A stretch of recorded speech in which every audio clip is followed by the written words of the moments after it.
Practice set series के इस चौथे वीडियो में स्वागत है आप सभी का।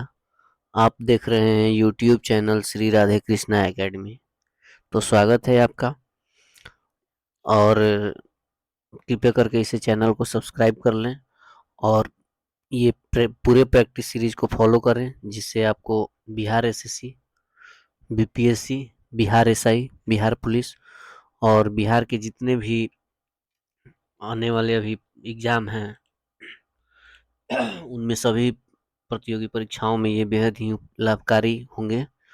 तो कृपया इसे सब्सक्राइब कर लें और दोस्तों के पास शेयर करें, और प्रयास अच्छा लगे तो लाइक करें, और सुझाव जो भी है कमेंट बॉक्स में अवश्य दें। तो बढ़ते हैं पहले प्रश्न की ओर।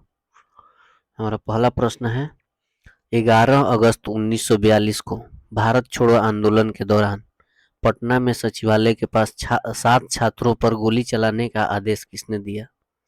ये बात भारत छोड़ो आंदोलन की है, जब पटना में विरोध कर रहे छात्राओं पर जो गवर्नर था उसने आदेश दे दिया था, जिसमें 7 छात्र शहीद हो गए थे। वो कौन सा ऐसा गवर्नर था जिन्होंने आदेश दिया था? तो इसका राइट आंसर है WG आर्चर। इसके बारे में कुछ अन्य इम्पोर्टेंट तथ्य देखते हैं। पटना के जिला मजिस्ट्रेट WH आर्चर, जिन्होंने राजेंद्र प्रसाद को बांकीपुर जेल में कैद किया, इन्होंने ही उन 7 छात्रों पर गोली चलाने का आदेश दिया था। दोपहर 2:30 बजे तक छात्र सचिवालय तक पहुंचने के लिए पुलिस के साथ संघर्ष कर रहे थे, लेकिन पुलिस पर हमला नहीं किए। फिर भी आर्चर ने गोली चलाने का आदेश दे दिया। कुल 7 छात्र शहीद हुए, जो निम्न है। पहला थे उमाकांत प्रसाद सिन्हा, रमानंद सिन्हा, सतीश प्रसाद झा, जगपति कुमार, देवीपाड़ा चौधरी, राजेंद्र सिंह, और एक थे राम गोविंद सिंह। तो बढ़ते हैं अगले प्रश्न की ओर। फूड कॉन्क्लेव 2023 कहाँ पर आयोजित हुआ? ऑप्शन ए है तेलंगाना, आंध्र प्रदेश, कर्नाटक और केरल। तो फूड कॉन्क्लेव तेलंगाना में आयोजित हुआ 2023 का। इसके कुछ इम्पोर्टेंट तथ्य जो हैं वो देख लेते हैं। फूड कॉन्क्लेव 2023 का उद्घाटन संस्करण 28 से 29 अप्रैल 2023 को हैदराबाद में किया गया। इस कार्यक्रम में मुख्य रूप से कृषि, खाद्य तेल, डेयरी, मांस और पोल्ट्री जैसे 5 विषय ट्रैक किए गए। इन 5 विषयों पर बढ़ावा दिया गया। ट्रैक का मतलब यही है। अगला प्रश्न है, सीरस, स्ट्रेटस और क्यूम्यूलस क्या है? ऑप्शन ए है मिट्टी, ऑप्शन बी पर्वत, ऑप्शन सी बादल और ऑप्शन डी है बकरी के प्रजाति। यानी ये जो शब्दावली है सीरस, स्ट्रेटस और क्यूम्यूलस, ये क्या है? तो इसका राइट आंसर होगा ये बादल के प्रकार हैं। बादल के बारे में कुछ विशेष जानकारी, तो मिट्टी के पहले देख लेते हैं। मिट्टी के निम्न प्रकार हैं। पहला रेत, गाद, चिकनी मिट्टी, बलुई मिट्टी। ये 4 प्रकार की मिट्टी होती हैं। पर्वत कितने प्रकार के होते हैं? ज्वालामुखीय पर्वत, मुड़े हुए पर्वत, ब्लॉक पर्वत या और अवशिष्ट पर्वत, ये 4 प्रकार के होते हैं। और बादल भी 4 प्रकार के होते हैं। पहला है सीरस या पक्षावी, उसको हिंदी में कहते हैं, जो घुंघराले या रेशेदार होता है। तो ये सफेद रंग का होता है, और इसमें क्या होता है कि इसमें मौसम साफ रहता है, इसमें बारिश नहीं होता है। ये क्या हो गया कि सबसे ऊपरी जो बादलों में सबसे ऊपर होता है ये सीरस या पक्षावी बादल होता है। उसके नीचे होता है, ये सबसे उच्च परत होता है।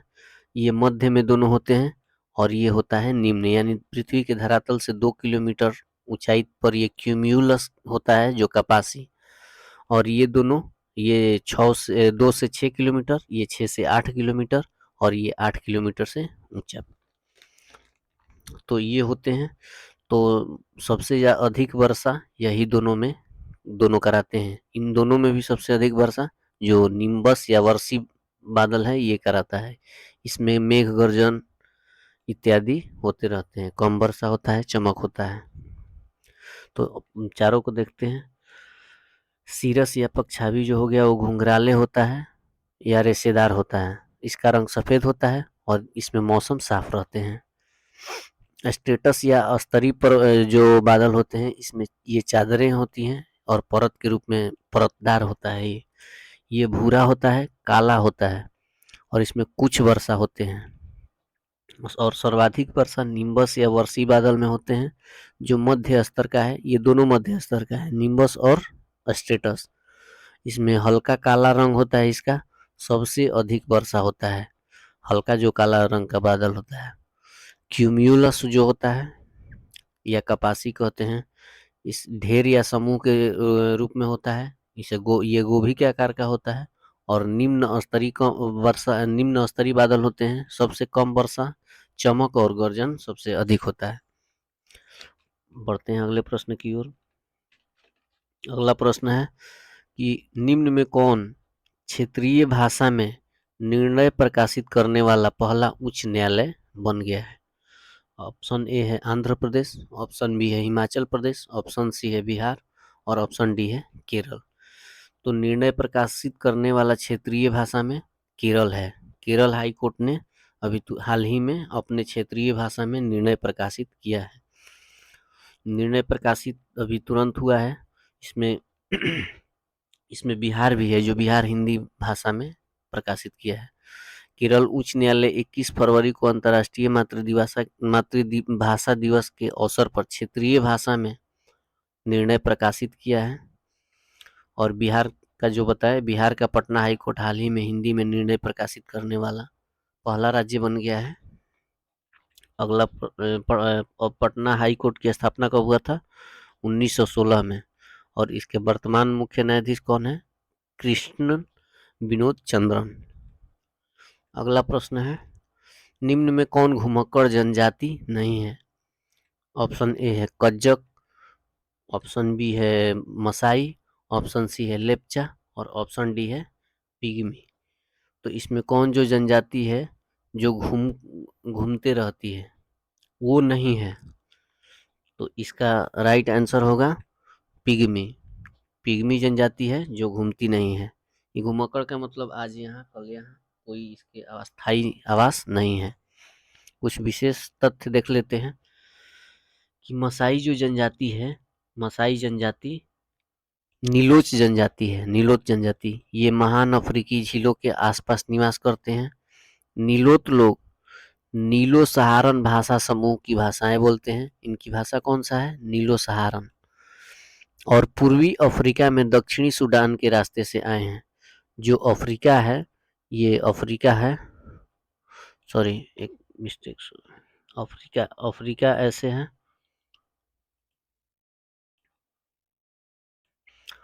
जो sorry sorry sorry sorry sorry जो ये अफ्रीका है, अफ्रीका है, तो यहाँ दक्षिणी सूडान है यहाँ पे। तो ये दक्षिणी सूडान, ये पूर्वी अफ्रीका हो गया, ये दक्षिणी सूडान के रास्ते आए हैं।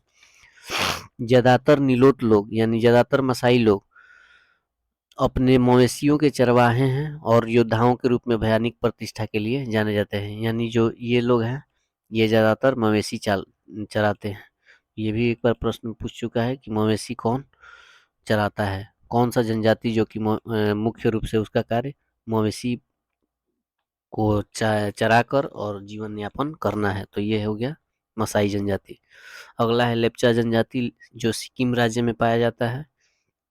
लेप्चा जनजाति को रोंगकूप भी कहा जाता है, जिसका अर्थ है भगवान की संतान। वे राज्य में लगभग 50,000 संख्या में आदिवासी समुदाय हैं। वे विश्व के तीसरे सबसे ऊंचे पर्वतमाला कंचनजंगा 8,586 मीटर को अपना संरक्षक देवता मानते हैं। यानी ये कंचनजंगा को अपना देवता मानते हैं, जो कि इनका संरक्षण किए हुए हैं।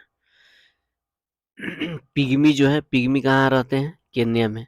तो केन्या में विशेष रूप से पाए जाते हैं। जो छोटे कद के लोग भूमध्य रेखीय अफ्रीका में फैले हुए हैं, जहाँ वे विभिन्न भाषाएं बोलते हैं, विभिन्न प्रकार के जंगलों में निवास करते हैं और शिकार करते हैं।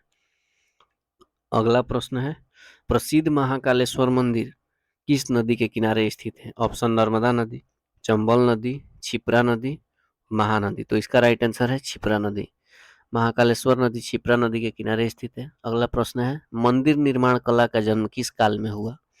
ऑप्शन ए है मौर्य काल, ऑप्शन बी है मौर्योत्तर काल, गुप्तोत्तर काल, गुप्त काल। तो इसका राइट आंसर होगा मंदिर निर्माण की कला का सबसे पहले जन्म गुप्त में हुआ। इसमें सर्वाधिक मंदिर बनाए गए। अगला प्रश्न है, विधान परिषद की कुल सदस्यों में से कितना सदस्य स्नातकों द्वारा निर्वाचित किए जाते हैं? ऑप्शन ए कुल सदस्य का 1/6 भाग, कुल सदस्यों का 1/12 भाग, कुल सदस्य का 1/4 भाग, कुल सदस्य का 1/3 भाग। तो इसका राइट आंसर होगा कुल सदस्य का 1/12 भाग। यानी अगर बिहार को देख लिया जाए तो बिहार में कुल सदस्य विधान परिषद के 100 हैं, तो 100 का 12 भाग, तो 100 का 12 भाग ये जो है स्नातक जो ग्रेजुएशन कर चुके हैं छात्र, वो उनको जो ग्रेजुएशन छात्र कर लिए हैं वे वोट करके उनको जिताते हैं। अगला प्रश्न है, किस गैस को स्ट्रेंजर गैस कहते हैं? नियान को, रेडॉन को, आर्गन को और जेनॉन को। तो स्ट्रेंजर गैस जेनॉन को कहते हैं। ये है, देखिए, हीलियम हो गया, नियॉन हो गया, आर्गन हो गया, क्रिप्टॉन हो गया, जेनॉन हो गया, रेडॉन हो गया। ये इतने जो है निष्क्रिय गैस हैं। पीरियोडिक टेबल में ये सभी निष्क्रिय गैस की श्रेणी में आते हैं। इनका नीचे परमाणु संख्या दिया हुआ है। इनका परमाणु संख्या 2 है, इसका परमाणु संख्या 10 है, इसका परमाणु संख्या 18 है, इसका 36 है, इसका 54 है और इसका 86 है। तो इस परमाणु संख्या को याद कर लेंगे। अगला प्रश्न है, घाटे की वित्तीय व्यवस्था का अर्थव्यवस्था पर क्या प्रभाव पड़ता है? यानी घाटे की जो वित्तीय व्यवस्था है उसका अर्थव्यवस्था पर क्या प्रभाव पड़ता है? ऑप्शन ए है मुद्रा आपूर्ति में वृद्धि, ऑप्शन बी है मुद्रा आपूर्ति में कमी, ऑप्शन सी है करों में कमी यानी टैक्स में कमी, और ऑप्शन डी है स्थिर रहता है। राइट आंसर होगा मुद्रा आपूर्ति में वृद्धि। द्रव्यमान दुगना करने से गतिज ऊर्जा क्या होंगी? तो ऑप्शन ए है 1/2 गुना यानी आधा हो जाएगी, ऑप्शन बी है 3 गुना हो जाएगी, ऑप्शन सी है 2 गुना हो जाएगी, ऑप्शन डी है 4 गुना। तो द्रव्यमान गतिज ऊर्जा का फॉर्मूला होता है 1/2 m v², ये होता है फॉर्मूला। तो अगर एक बार निकालिएगा, अगर एक रख के तो एक होगा, और फिर अगर दुगना कर दीजिएगा तो द्रव्यमान दुगना, तो फिर काइनेटिक एनर्जी दुगना। तो यानी द्रव्यमान दुगना करने से गतिज ऊर्जा भी दुगनी हो जाएगी। इसका राइट आंसर होगा सी। अगला प्रश्न है, जी का मान सबसे कम या शून्य कहाँ होता है? यानी जी का मान 0 कहाँ होता है? ऑप्शन ए है पृथ्वी के केंद्र में, ऑप्शन बी भूमध्य रेखा पर, ऑप्शन सी सब जगह बराबर, ऑप्शन डी है ध्रुव पर। तो पृथ्वी के केंद्र में जी का मान सबसे कम होता है। अगला प्रश्न है, नादिर शाह के आक्रमण के समय मुगल बादशाह कौन था? नादिर शाह जो ईरान का शासक था, भारत पर आक्रमण किया, तो उस समय भारत के मुगल बादशाह कौन थे? ऑप्शन ए है आलमगीर द्वितीय, ऑप्शन बी है मोहम्मद शाह, ऑप्शन सी है अहमद शाह, ऑप्शन डी है शाह आलम द्वितीय। तो राइट आंसर होगा मोहम्मद शाह, जो कि रंगीला बादशाह के भी नाम से जाना जाता है, यही था उस समय। महत्वपूर्ण तथ्य है कि भारत पर प्रथम विदेशी आक्रमण ईरान के हखमनी वंश के राजाओं ने किया, माने यानी सबसे पहले ईरान के राजाओं ने किया है। हखमनी वंश का संस्थापक साइरस द्वितीय था। भारत पर पहला विदेशी आक्रमण करने का असफल प्रयास 550 ईसा पूर्व में ईरान के सम्राट साइरस द्वारा किया गया। अगला तथ्य है कि 1739 में यानी 1739 में नादिर शाह ने भारत पर आक्रमण किया और दिल्ली को लूटा। इसके समय करनाल की लड़ाई भारत पर अपने आक्रमण के दौरान की गई। ईरान के अफसरीद वंश के संस्थापक नादिर शाह के लिए एक निर्णायक जीत थी। ये किस वंश का था? अफसरीद वंश का। और किस जीत में भारत को जीता? किस लड़ाई में? तो करनाल की लड़ाई में। नादिर शाह 1738 में भारत की ओर बढ़ा। उन्होंने 1739 में काबुल, गजनी, लाहौर यानी जो अफगानिस्तान में जो है और पाकिस्तान वाले क्षेत्र में ये सब जीतते हुए मुगल साम्राज्य की पश्चिमी सीमाओं पर कब्जा कर लिया। क्योंकि उस समय जो भारत में मुगल बादशाह था वो मोहम्मद शाह रंगीला था, जो कि रंगीला मिजाज का था। वह 1738 में खैबर दर्रे को पार कर हिंदुस्तान में दाखिल हो गया। उस वक्त हिंदुस्तान पर औरंगजेब के परपोते मोहम्मद शाह की हुकूमत थी। 10 मई 1738 को नादिर शाह ने उत्तरी अफगानिस्तान पर हमला कर दिया। 3 महीने के अंदर ही उन्होंने दिल्ली में 75 मील उत्तर करनाल में 3 मिली जुली फौजों को हरा दिया। यानी कुल मिलाकर दिल्ली तक उसने कब्जा किया और जो कोहिनूर हीरा था वहाँ लूट कर लेकर चला गया। अगला प्रश्न है, सेकंड आंग्ल सिख युद्ध के समय गवर्नर कौन था? ऑप्शन ए है हार्डिंग, डलहौजी, एलनबरो या एल्गिन।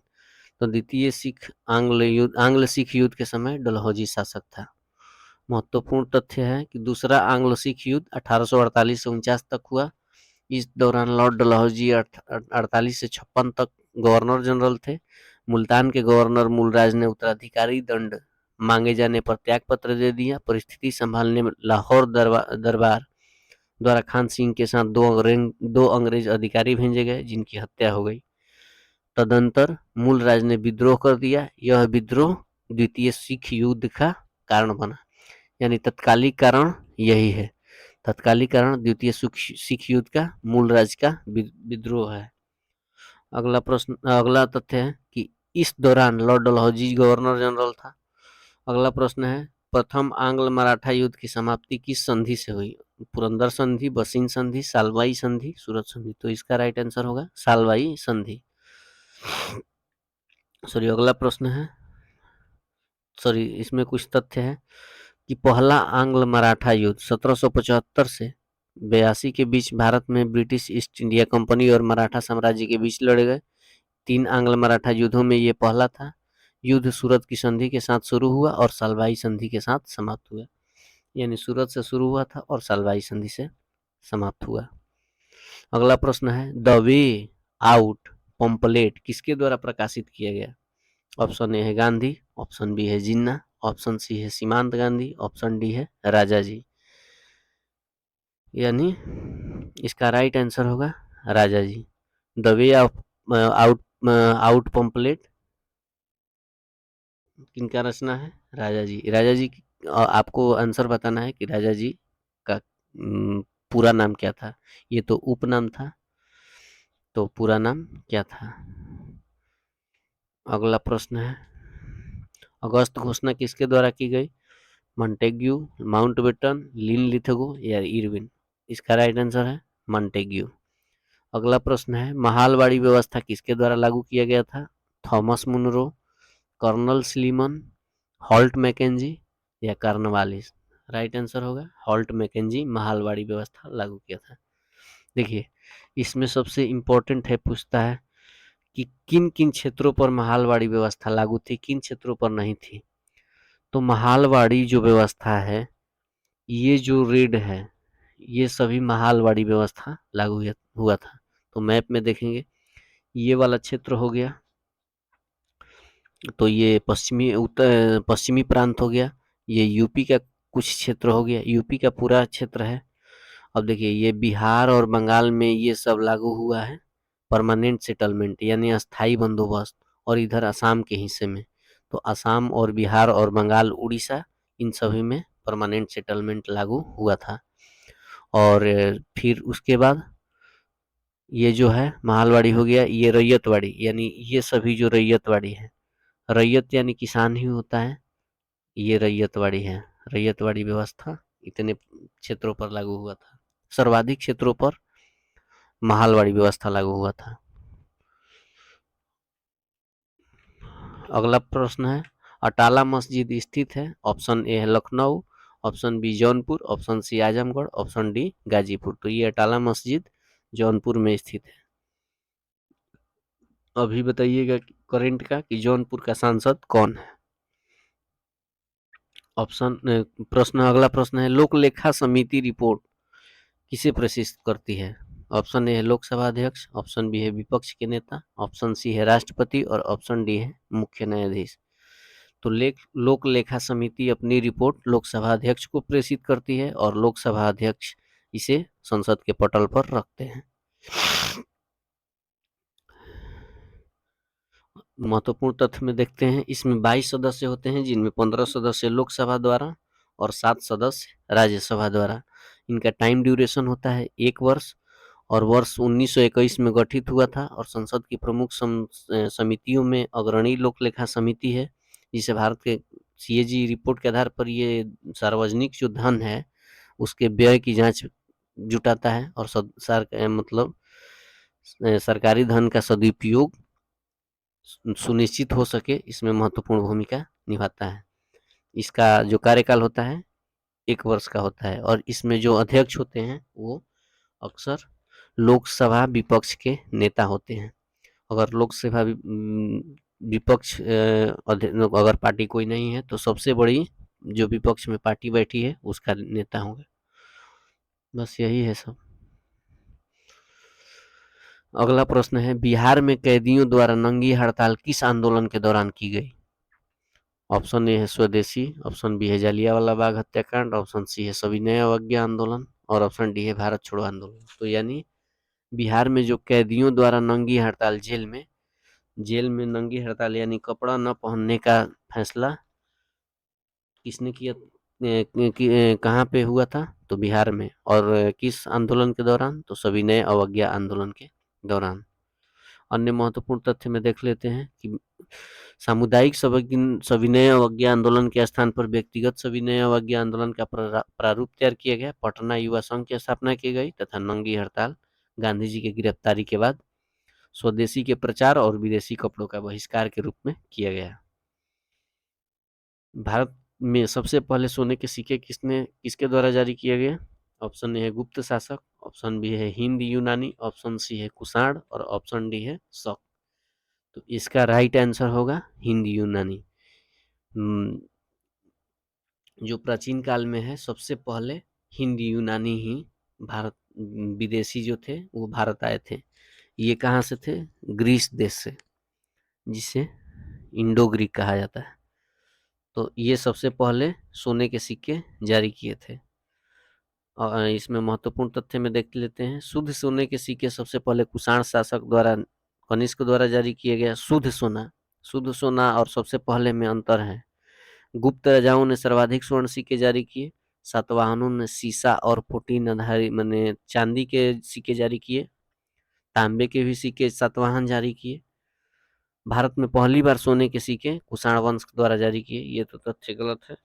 इसमें इंडो ग्रीक शासक जारी किए थे। कुषाण वंश का महत्वपूर्ण शासक कुजुल कडफिसेस था। अगला प्रश्न है, तुगलक काल में बिहार की राजधानी कहाँ थी? तो तुगलक काल में बिहार की राजधानी कहाँ थी? ऑप्शन ए है पाटलिपुत्रा, ऑप्शन बी है मुंगेर, ऑप्शन सी है बिहार शरीफ और ऑप्शन डी है मुंगेर। तो इसका राइट आंसर होगा बिहार शरीफ। तो तुगलक काल में बिहार की राजधानी उस समय आर्काट वंश का शासक था बिहार में, और इस समय जो गयासुद्दीन तुगलक था वो बिहार के भ्रमण पे आया हुआ था। तो इसमें कुछ इंपॉर्टेंट तथ्य देख लेते हैं कि मोहम्मद बिन तुगलक के समय बिहार का सूबेदार मजदूल मुल्क था। ऐसा माना जाता है कि फिरोज शाह तुगलक ने राजगीर के जैन मंदिरों को दान दिया था। तुगलक काल में बिहार की राजधानी बिहार शरीफ थी। तुगलक काल में बिहार की राजधानी बिहार शरीफ थी। इस समय का प्रमुख शासक मलिक इब्राहिम यानी मलिक बयां को माना जाता है। अगला प्रश्न है, नेशनल हेराल्ड अखबार के संस्थापक निम्न में से कौन थे? ऑप्शन है चित्तरंजन दास, ऑप्शन बी है मोतीलाल नेहरू, ऑप्शन सी है के.एम. पणिक्कर, ऑप्शन डी है जवाहरलाल नेहरू। तो नेशनल हेराल्ड अखबार के संस्थापक जवाहरलाल नेहरू थे। आज का अंतिम प्रश्न, अजात शत्रु किनका उपनाम है? ऑप्शन ए है doctor Rajendra Prasad, option B है गांधी जी, ऑप्शन सी है भगत सिंह और ऑप्शन डी है सरदार पटेल। तो इसका राइट आंसर है डॉक्टर राजेंद्र प्रसाद। जिनका कोई शत्रु ना हो उन्हें अजात शत्रु कहा जाता है। अब आज के लिए बस इतना ही। निरंतर सहयोग की प्रयास बनाए रखें। चैनल को सब्सक्राइब करें, बेल आइकन को ऑन कर लें और वीडियो को लाइक करें और दोस्तों को शेयर करें तथा अपना सुझाव कमेंट बॉक्स में अवश्य दें। आज के लिए बस इतना है। पूरे वीडियो देखने के लिए धन्यवाद। आपका समय शुभ हो। धन्यवाद।